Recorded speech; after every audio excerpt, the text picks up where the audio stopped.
Hello, everybody. We are at the famous Blackbird Studio A, and I'm here with Mike Bridavsky, the infamous, famous producer, engineer, and proprietor of Russian Recording in Bloomington. And I'm Pieter Snapper, and I'm the director of studio operations at Pure Studio in Junda Island in Turkey. I'm also part of the Telegrapher team since the beginning, and we are here to talk about Telegrapher loudspeakers.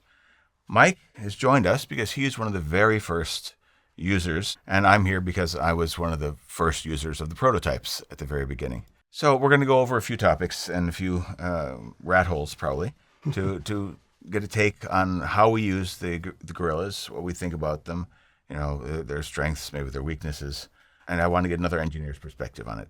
So, Mike, thanks very much for being here. Thanks for having me.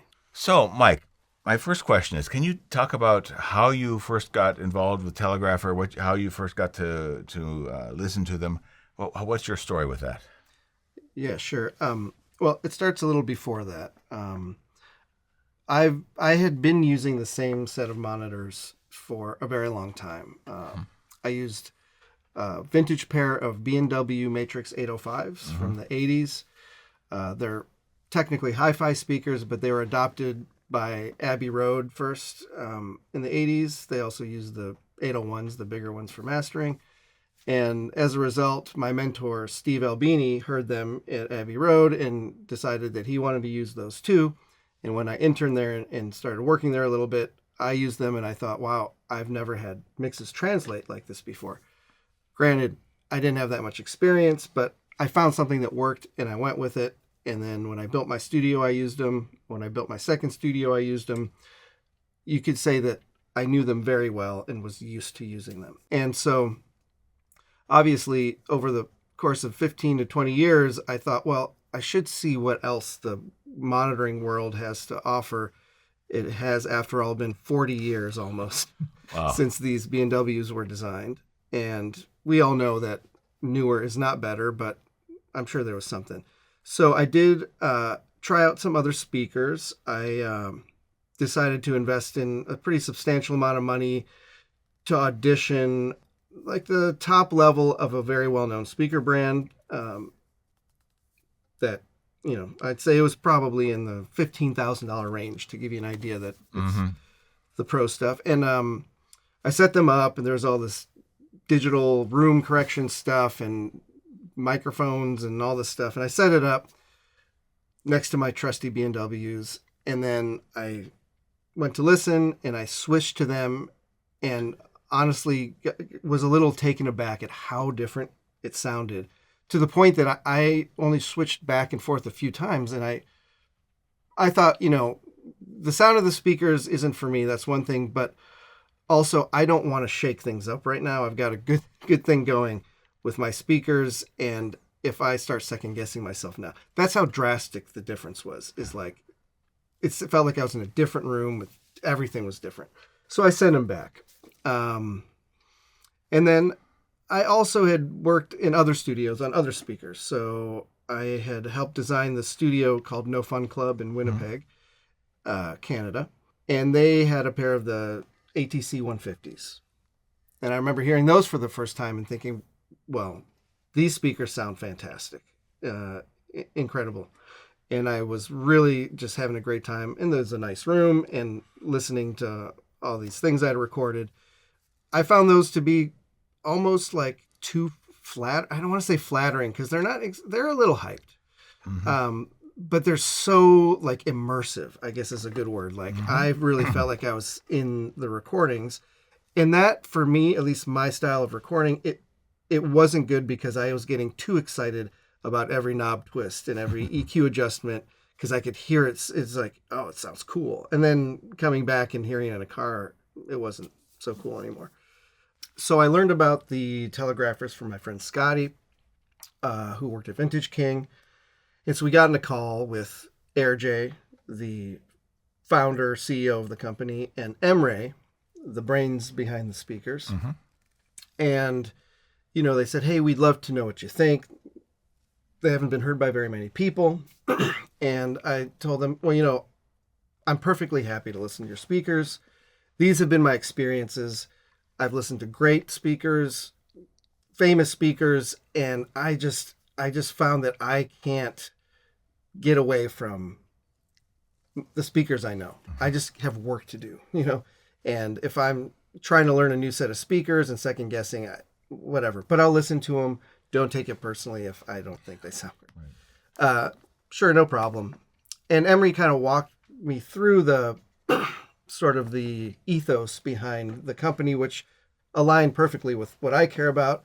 There's no doohickeys. There's no digital processing. In fact, it's like simplified. There's not even a volume control. And, he talked about the transient response of the low end and sort of showed me the frequency response, or at least that they're meant to sound flat. And I thought, well, if I were to like a speaker, it'd probably be something in this world. So they sent the speakers in these huge crates. I set them up next to my speakers, and I was in the middle of a mix. And I thought, well, this is a good time to try it. So I started on my B&Ws, and I let the song play for about a minute to make sure I was like acclimated. And then I switched, and I sort of was shocked at how little it changed, because the last time I'd done this, my whole world was shaken. And this time it was like, it sort of just like widened and cleaned things up. And I felt like almost the speaker like sort of disappeared. I switched back to the B&Ws, switched back to the Gorillas, and like subconsciously never switched back, because at times I was like, well, I should go back to the thing I've known for 20 years, right? Sure. And go back, and the B&Ws weren't giving me any information that I needed or didn't have from the Gorillas. And at that point, I was just using them for my work from that point on. And the classic car test, like, okay, I feel good on these speakers, but what's really happening? And I was surprised, like things were translating much better. I had a lot of back and forth with the B&Ws. They don't extend all the way down. I had a subwoofer with them. And so things were funny, and I had to guess the low end a lot. And I was noticing I didn't really have to do that. So 2-3 weeks go by. I'm exclusively using the Telegraphers. And then they're like, hey, they're getting picked up. And I sort of panicked. I was like, I don't want to go back. So I ordered my own pair. And I was the proud owner of the first pair of Telegrapher Gorilla speakers in the U.S. But I had to wait almost a year. Oh. And man, the recordings I made in that time were so bad. Just kidding. Working on all the prototypes, I remember when there's a new model that's coming out. It's a version of the Gorilla called the Gorilla S. And it has 2 low-frequency drivers. Oh, Emery did show it to me. Oh, he did? Yeah, it looks cool. When I was beta testing, I was, testing the prototypes. I was desperate to keep them. I love the Gorillas dearly, and the S's had the same frequency response, the same transient response, the same detail, but there's greater headroom. It was the same plus. But they're bigger. Yeah, well, they're the same, but they have an extra low frequency driver. And so, for mastering, they were amazing. And the funny thing is when I had to change back to my regular Gorillas, I was just fine, and I could do all the work I wanted to do. But I thought, wow, mastering engineers are kind of going to go crazy for these guys, because it's. I'm curious to get your take on it, but the low frequency response for me, the work I do is absolutely adequate and more than adequate. It's lovely on these guys. I think the biggest difference. So when I listen to the Gorillas, I don't mean to sound dramatic, but be dramatic. It's okay. Sure, but I don't mean it in a dramatic way. Okay. I mean it like, I've never heard anything like this before. Yeah. And when I say I'm not trying to romanticize it. I'm trying to say that something sounded different than any other speaker I'd heard. Mm-hmm. And what I realized was it's the low frequency on these speakers is unique because it has incredible transient response in the low frequency, which is not something we're used to. We're used to that low end being sluggish with ported enclosures. And I've probably heard other sealed enclosures, but the way this one's engineered it's pretty shocking. And it sounds I don't want to say weird. It's not weird. In fact, it's like the opposite of weird. Yeah. You're finally hearing the low end the way it's supposed to be heard, where it's moving in phase with the rest of the frequency range. Yes. And that's sort of to me, that almost defines the sound of the Gorillas. I mean, the high frequency is perfect. The mid-range is perfect. I've heard high frequency and mid-range that sounds good. Yeah. Like top shelf stuff. But the low frequency and the way it meets the rest of the spectrum, I find to be just like a new experience in monitoring. I mean, that sealed enclosure thing was just the biggest point to me. I mean, at the beginning. Then it added the analog crossover, which maybe we can talk about too. But with the sealed enclosure, we have so many different things that it adds. One, as you say, is a tighter bass because because of it's a sealed enclosure of air, right? So that it's providing resistance against the excursions, right? And the fact that there's no out of phase information sort of leaking out, that means you don't get slightly muddied phase. And as you were saying that, it doesn't have all these extra doohickeys, volume control, different bass roll-offs. No, I mean, this thing sounds special because of a few crucial points and nothing extra. Because every time you put a volume control, that's going to just degrade it a little bit. You put in a high-pass filter, that might degrade it a lot, actually. But all these little extras, you say, what's the harm? Well, if you want speakers like this, yes, it's harmful.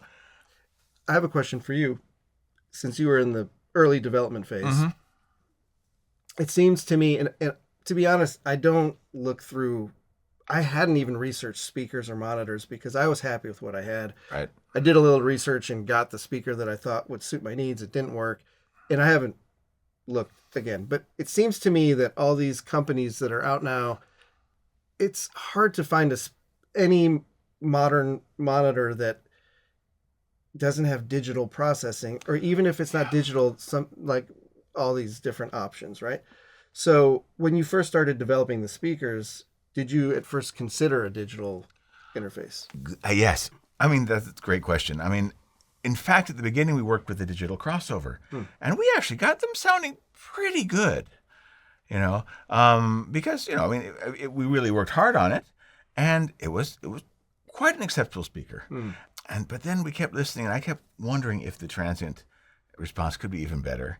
Emery had some ideas. What if we did it all analog? Like, yes. And so that opened up a huge can of worms. I mean, because analog crossovers are so hard to make. And why are they more challenging? I think we all know why, but why are they more challenging than a digital crossover? Well, I mean, there's nothing linear about it. Right? So we're used to saying, an EQ, we just changed the EQ. So I will turn this knob, or I will change the filters in the digital crossover. But in an analog EQ, it's just changing the circuitry. And you don't know if you add that resistor, what exactly is going to happen. And I'm asking Emery for half dB at a specific frequency. And there's no way to do that linearly with the tools available, with resistors and other analog components. And so it's really hard, took us years. And I think that's the only reason that people don't do it more. It's because it's just a very inefficient way to build. But when you get it, I mean, I have that moment. I was listening to test the first version with the analog crossover was with Billie Eilish, Bad Guy. And there's so many back vocals in there, all whispered, all saying slightly different notes.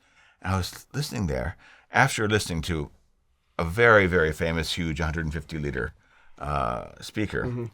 And these guys were much more accurate in the imaging thanks to the analog EQ. I mean, I could hear every back vocal.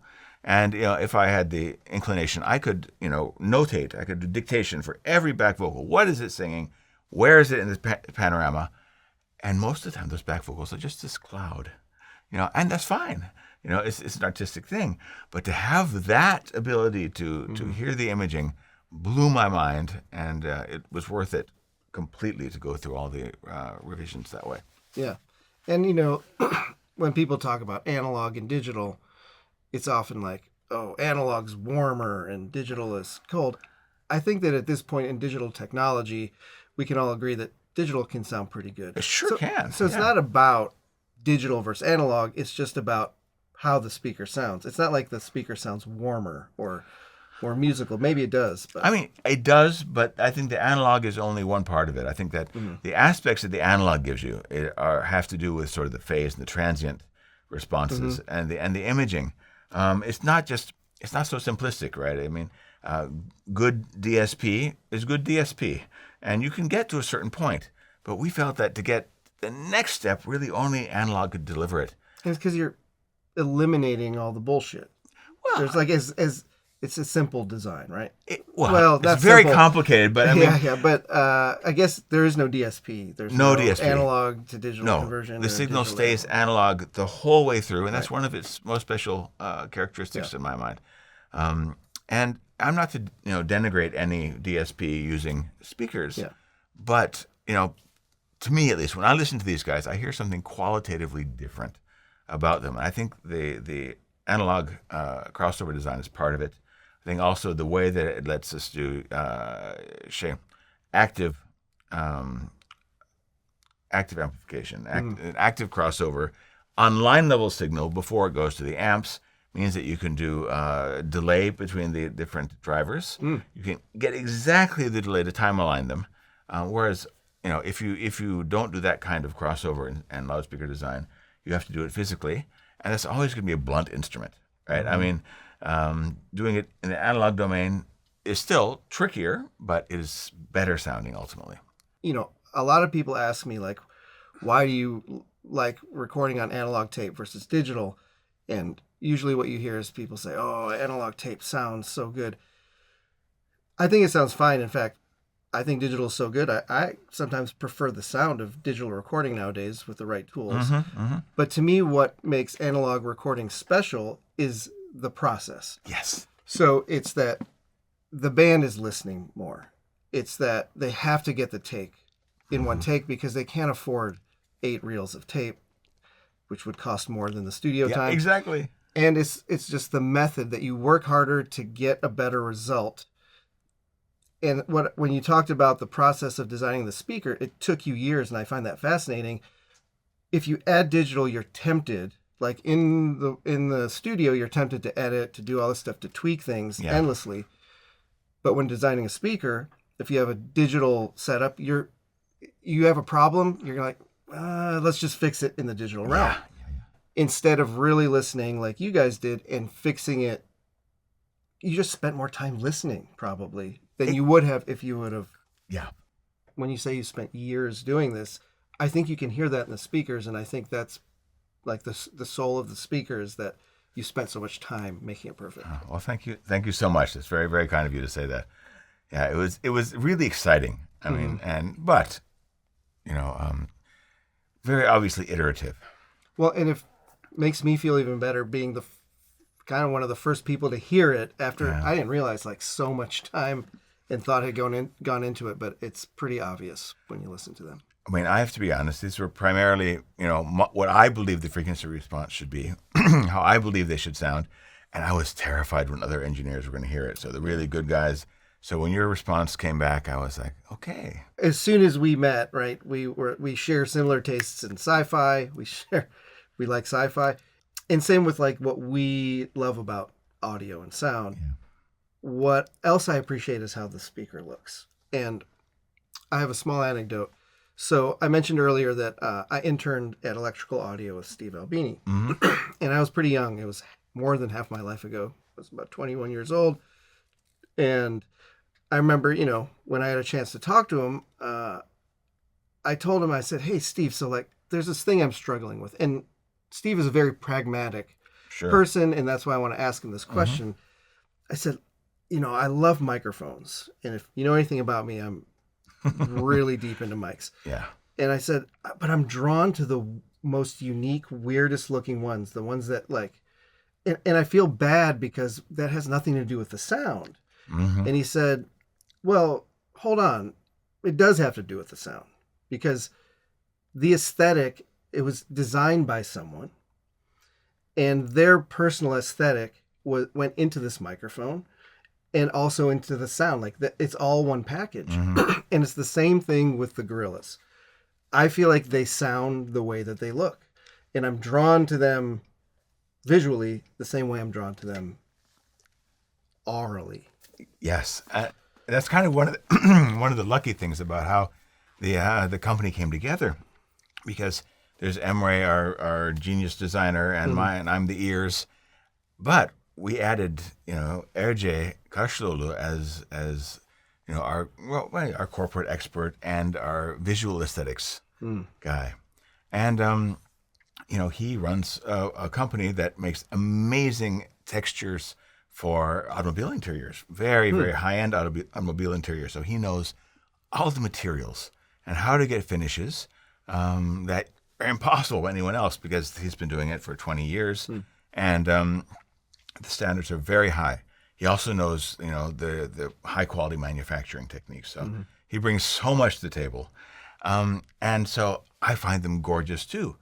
What was interesting was that I didn't have my usual reaction, which is, if something is too beautiful, I question, well, are they?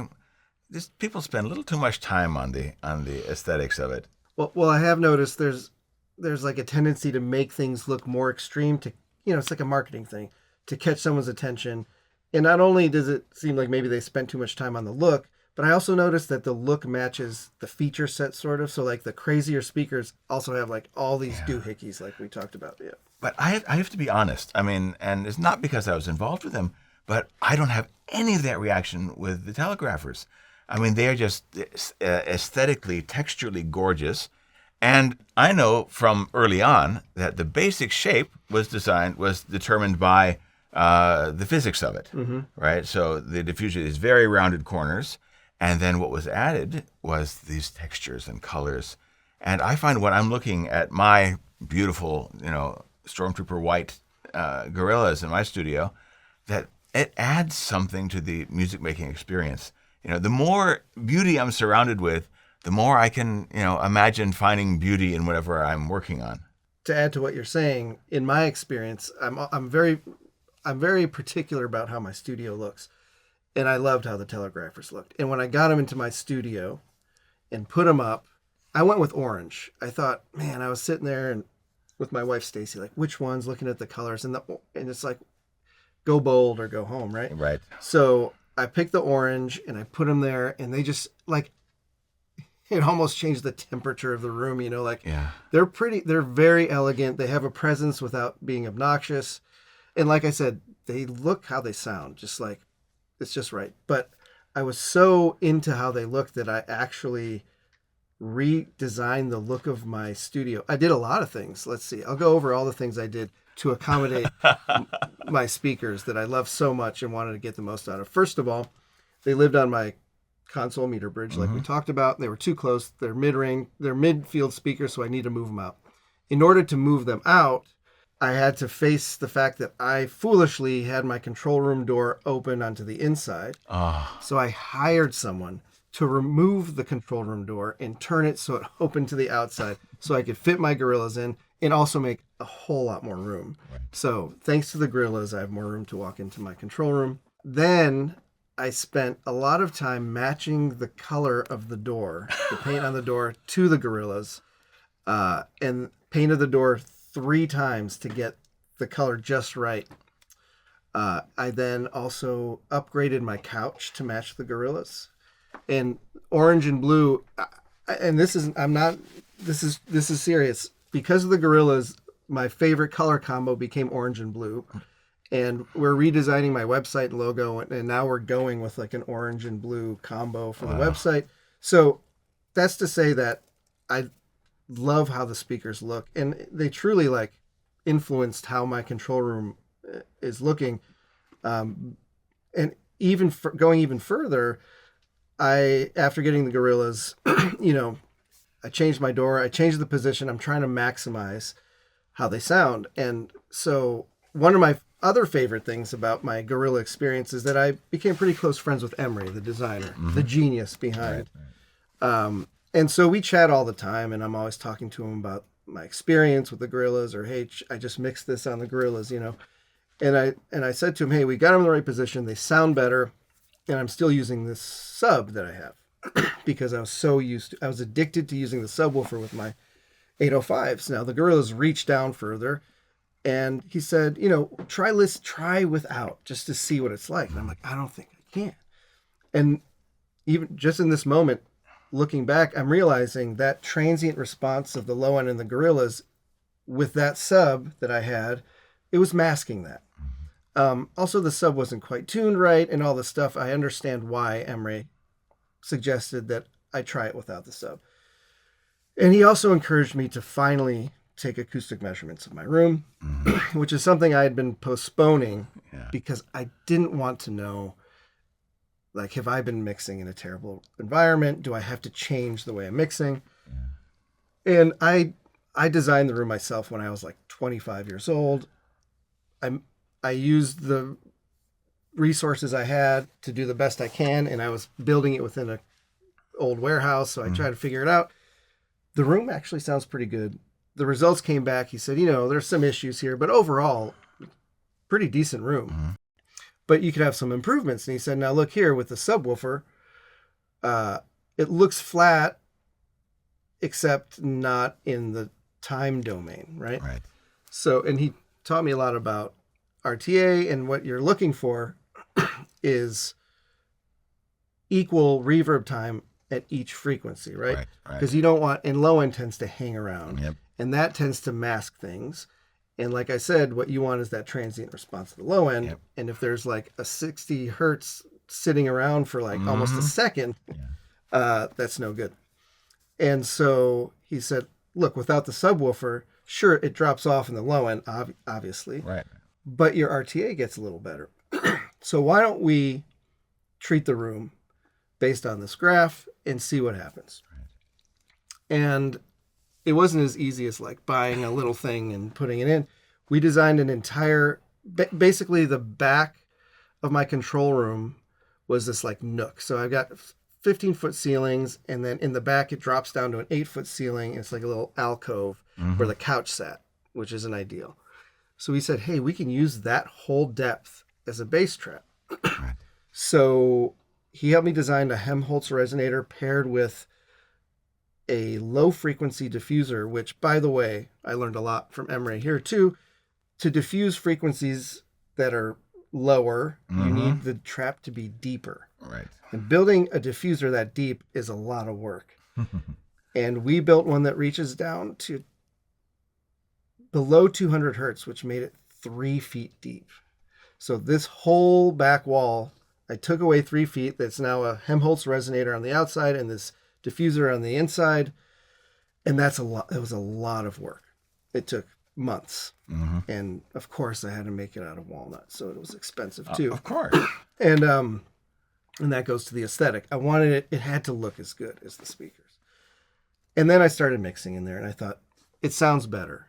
I can tell it sounds better, but I don't want to measure it. Because if it's placebo, I'm happy with it being placebo. But if it's placebo and I find out it's placebo, that's going to ruin it. Right. And I put too much into this. But of course, Emre, the scientist that he is, said, come on, we got to measure the room. Finally, I measured the room. And I didn't really look. I just sent it to Emre, and he comes back. He says, wow, Mike, this made even more of a difference than I thought. We are pretty much at 300 millisecond reverb time from 40 to 20K, with the exception of like in the 1K range, it was like 360 or something. Right. He's like, you've got pretty much a mastering grade room, or at least a good hybrid room for mixing and mastering, which is what I do. And so, when I think back, like the whole experience of getting these gorillas, having a direct line to the guy that invented them. Yeah. And it changed. I can't put into words how much it changed the way I work and the quality of my work. To be able to monitor in a room that you do not question at all whatsoever, you know exactly what you're hearing from your speakers, is what's going to go out into the real world is amazing. Now, I should say that I did ditch the subwoofer. There's something, no matter how low a monitor goes, you can't replicate the sound of a subwoofer. And I've even heard some monitors that have the subwoofers built into they sound crazy, man. But no offense. So I do miss a little bit that subwoofer feel. And sure, my gorillas extend down to whatever. Is it 30 hertz? That neighborhood, yeah. Yeah. But I still don't have that guttural punch. And sometimes I want to have that for a couple things. One, I want to check for rumble. Two, I want to see how it hits. Yep. Yep. And clients sometimes want to hear how it hits. Of course. Yeah. Of course. Because the gorillas are like so refined and perfect for like doing our technical work. But sometimes you want that little extra woof. Yeah. And so I am thrilled that you guys, is it too early to say? No. Oh, yeah. You came out with the Elephant. Oh, yes. And it's a subwoofer. I couldn't use the subwoofer I had, right? Right. For the reasons we talked about. But to have a subwoofer that's specifically designed to pair with my gorillas in that time domain and have, am I correct? It's also a sealed enclosure? Yes, it is.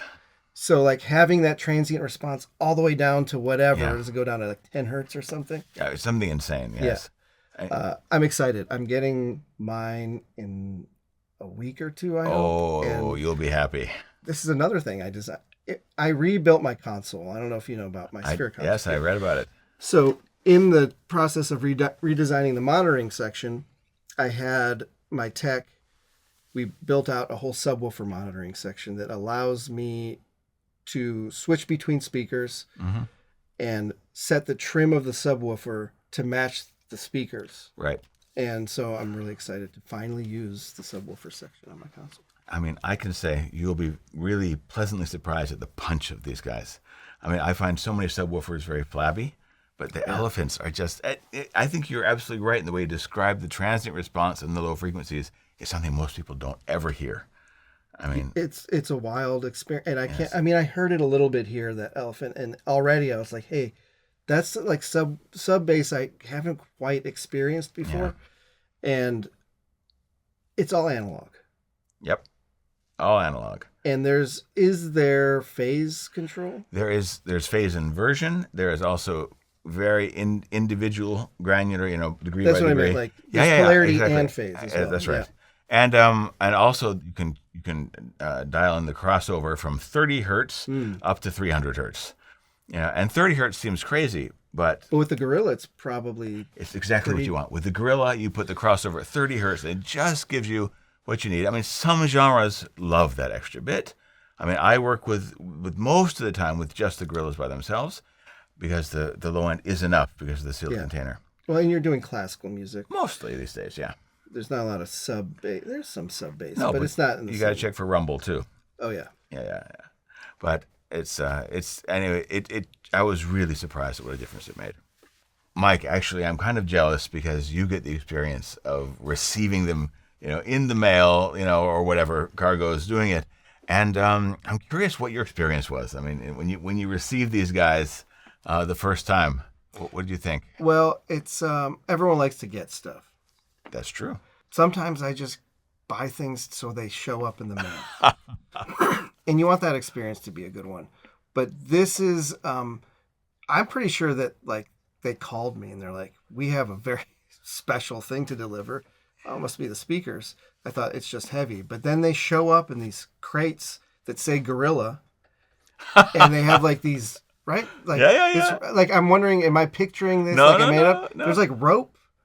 I think it depends on the exact number of things, but yes, there's rope. There's rope. Okay, so there's like rope, like heavy duty rope from a ship, and this huge crate, and not like made to look like it's like hokey. It's like this thing is fucking serious, and it says Gorilla, and I'm like, is there an actual gorilla in this box? Because like it's like jungle rope. That's right.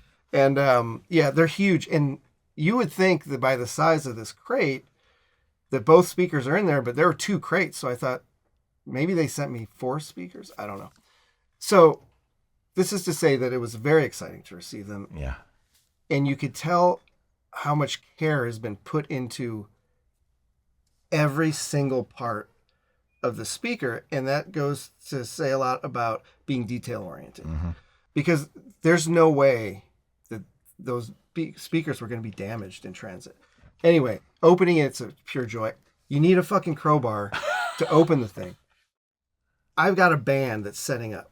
Mm-hmm. And of course, I can't be like, put those aside. We'll set them up after the session. It's like, guys, sorry, we need to set these speakers up now. Right. I think the band's helping me crack it open. And then inside, you see there's another box. Everyone knows, oh, you got to double box it. This is different, man. It would be amazing if I could show you the box that they come in. Oh, it's right here. Yes. This is it. This is inside. This isn't the crate. This is inside the crate. And this is what your speaker comes in. I guess I should also say that it's remarkably heavy. So anyway, this is what it comes in. Look at the attention to detail. The box itself is painted Jaipur orange, the color of my speakers. It even tells you on the box which one's the left and which one's the right. It's like there is nothing that they didn't think of. Yeah. I mean, I kind of love that part of it. This sliding, and then there's the, oh wow, you guys have all the stuff in there. There's a mini blanket for your children's dolls. It's not what it's for. No, it's, but it is to protect the speaker from the fine finish of the speaker. Yes. And of course, custom engineered foam. Yeah, leaving a big gap around every side. Oh, right. Air and gap. That's for like if it gets hit. Or if you need to play cajon on it. Or to tune your cajon, right? That's true. And it's interesting because a lot of people don't understand the physics of shipping things. I have this Russian guy that I source exotic and rare Russian microphones from, which is my greatest passion. After gorillas. Going to animals. And he thinks he's doing this great service when he also uses like a crazy crate. I don't need a crowbar, but I need other stuff. So he jams it full of hard materials. Oh. 3 times has something shown up damaged because there's no shock absorption. Anyway, you guys obviously have thought of this, and I can't imagine. Well, you also made it so heavy that you couldn't throw it if you wanted to. That's what you get when you use like real dense birch wood, instead of its competitors' MDF boxes. Sorry, MDF industry. Sorry, MDF, exactly. Well, as you know, we're manufactured in Istanbul. Everything is hand-built and obsessively packaged because it's a bit of a distance, and depending on where they're going. Coming to Bloomington, that's quite a hike. So we want to make absolutely sure that it arrives in good shape. Also the aesthetics of opening it. That's there's a reason why people have, unboxing videos.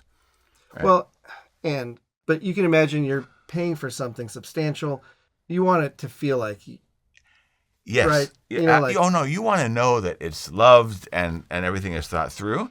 You also don't want the feeling that, they put all of the resources into that, and it's not that. Everything goes into the speaker, and all the packaging is gorgeous too. And an added bonus to this crate is that, obviously don't throw it out. It looks cool. It could be like an end table. But if you need to take your gorillas with you somewhere, it's got these handles. Yep. It's got foam it needs. It fits in perfectly. It's got the trap door, and it's very easy. I feel like I had to move. Oh, yeah. When you guys told me you're picking up that demo pair, I had to put it back in the box, and yes. I was like, this is actually pretty convenient.